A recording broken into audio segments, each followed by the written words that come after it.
Katapusan na sa pagpapanggap ni Olga, malalaman na ni Mukhang ang lahat.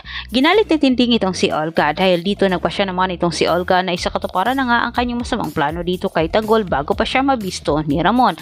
Anya, kailangan umano niyang mapatay itong si Tanggol bago pa mangyari ang kanyang kinakatakutan.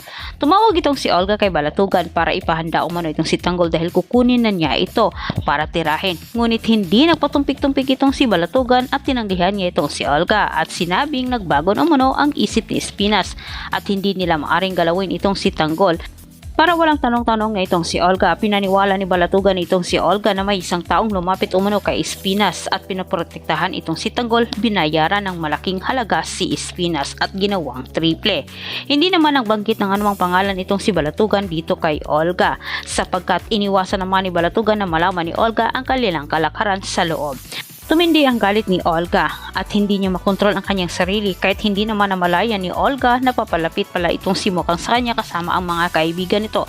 Sa puntong ito, malinaw pa sa simoy ng hangin ang narinig ni Mukhang na lumalabas sa bibig ni Olga. Halos hindi naman makahinga itong si Olga na sa kanyang paglingon na si Mukhang ang bumugad.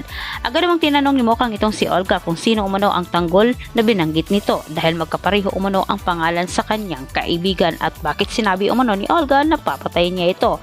Minapula kagad ni Olga ang isip ni Mukhang, pinaniwala niya ito na isang hindi kilalang tao umano ang nagpadala sa kanya ng mensahe, nagbanta sa kanyang buhay.